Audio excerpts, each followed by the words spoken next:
नमस्कार, मैं रवि शर्मा और आप देख रहे हैं न्यूज़ एनआर।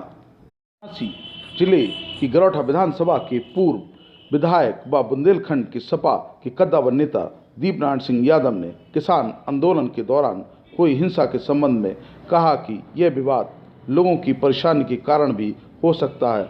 उन्होंने इसे पॉलिटिकल मोटिवेटिव भी मानने से इनकार नहीं किया है। उनका कहना है कि पूरा देश किसानों के समर्थन में खड़ा है।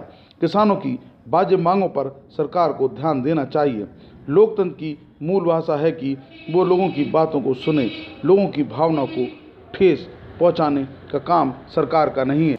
ऐसा करने वाली ये हठधर्मी सरकार है जो कि शासकों के टाइम में हुआ करती थी।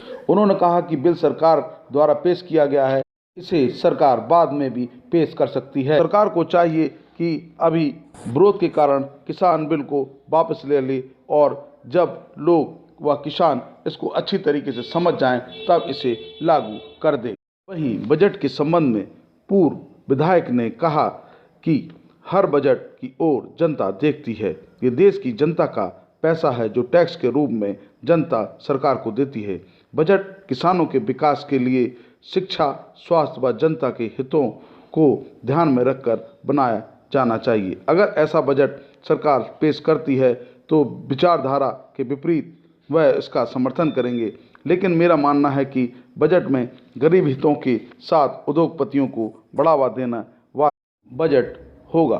न्यूज़ एनआर के लिए गौरव शर्मा की रिपोर्ट। किसानों का आंदोलन चल रहा है और स्थानीय लोग उनका विरोध करने लगे, इस मामले में आपका क्या कहना है? देखिए, स्थानीय लोग नहीं, कुछ लोगों को आंदोलन की वजह से दिक्कत हो सकती है। वो पॉलिटिकल मोटिवेटेड भी हो सकते हैं और भी उनकी कुछ अपनी व्यक्तिगत वजह हो सकती है, लेकिन पूरा देश किसानों के समर्थन में खड़ा है। मैं कह सकता हूँ किसानों की जो बात है वो वाजिब है और उस वाजिब बात पर सरकार को ध्यान देना चाहिए। लोकतंत्र में जो लोकतंत्र की मूल भाषा है, जो मूल आत्मा है, वो लोगों की बात सुनने की एक जगह है, मंच है। मैं कह सकता हूँ सरकार को उनकी जो जो जिन लोगों का देश है, ये देश किसानों से बनता है, किसानों से पूरा होता है, किसान इस देश की रीढ़ है। अगर मूल आबादी की भावनाओं को आघात पहुंचाने की कोशिश कर रहे हैं तो फिर ये लोकतांत्रिक सरकार नहीं हो सकती। ये लिबरल सरकार होनी चाहिए। हठधर्मी नहीं। शासकों के ज़माने में, राजाओं के ज़माने में राजा हठधर्मी कर सकते थे, लेकिन ये तो लोकतंत्र है, लोगों ने इनको बनाया है, लोग अपनी बात कह रहे हैं। इतना हठधर्मी नहीं। अगर लोगों को, अगर आप कह रहे हैं कि आपका पक्ष मजबूत है तो आपको समझने का मौका दो, अभी उसको वापस ले लो। अब लोग समझ लें उसको, पूरी तरह से आप सहमत कर लो तो उसके फिर आप कर सकते हो।